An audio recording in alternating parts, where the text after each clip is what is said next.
Okay, today we are going to be talking about Shame Legacy. Going to give a review on it, in my opinion, and it's going to be, in my opinion, I just said it twice. It's going to be a quick one, and that's because this is a pretty quick game. It's a few hours, two and some change, and there are some positives about it.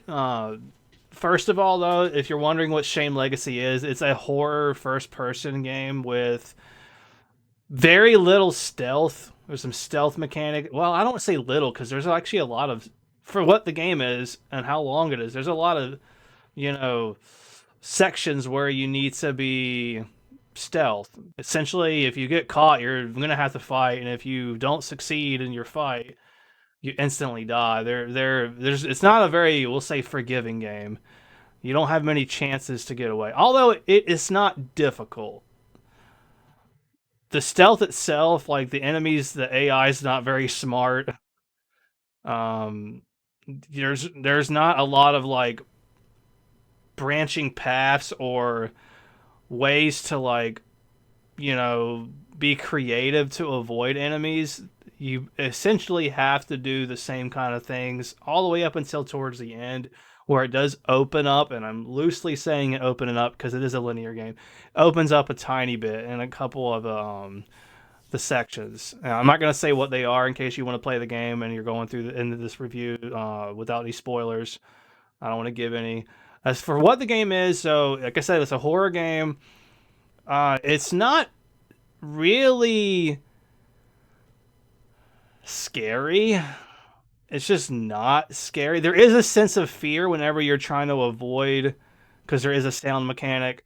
When you're trying to avoid the enemies, there is a little bit of like adrenaline moments where you're like, uh oh, like, am I going to get caught? But I don't know if that's really being scared. That's more of just tension. The game itself, like, there's sequences where you have this demon, and this is not a spoiler because if you watch the trailer, you'll see it. There's a demon that chases you, and the demon is not really. I don't know if it. They want you to be scared of it, but it's not really scary looking. It's just fire. I mean, I guess if you're afraid of fire, you'll be afraid of it. The actual NPCs, or not even NPCs, the enemies that you run across, like the villagers, which you'll see in this, like, the scene that you're watching. There's a villager there. I'm trying to avoid. Like, they're creepy looking, but not in a good way. They're just not like, they just don't look like, they don't look real. They're supposed to be cultists, but just the way they're designed doesn't look so nice. So, well, if I had to get some positive things about the game, the visuals at times do look decent. Textures do look decent. I'm pretty sure this is Unreal Engine 5. And the game didn't have really many bugs. It had like a couple of audio issues. I'm just going to chalk that up to like an oversight.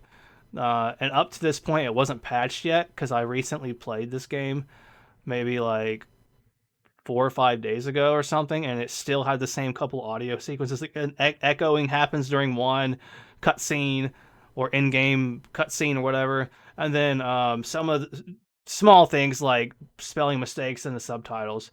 But the game didn't crash on me at all, and this is a new, if I'm not mistaken, this is a new team. They were like put together a few people, and so I want to say this is kind of like a showcase of maybe their talents because the game again is really short. It's pretty pricey though, so wait for this one to go on sale if you're really wanting to play a horror game.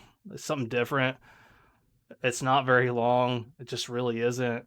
The only bright spot for me really is the visuals, and I guess the ending of the game. The ending, was kind of cool.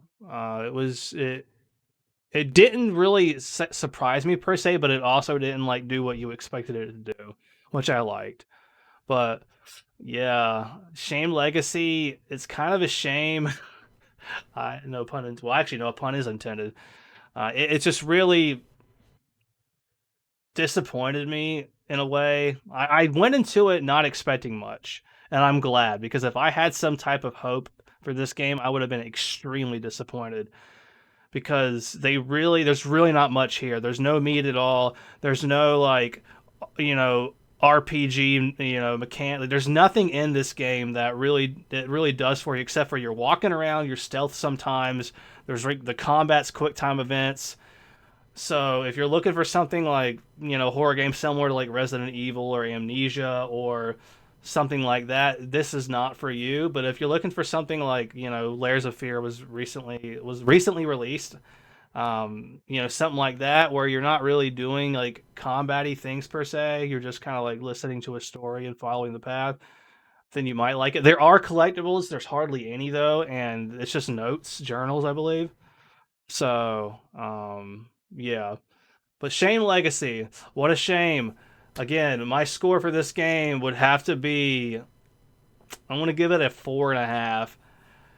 Really, the only saving grace about it are the visuals. And at times, like, they still don't even look that great because it gets framey. It did get framey for me. But if it goes on sale, for like $10 maybe, because it's a short game. Once over like $10, and you really like want to experience something, I don't want to say unique, but like a different type of story for a horror game. Maybe give it a go. But yeah, Shame Legacy, unfortunate.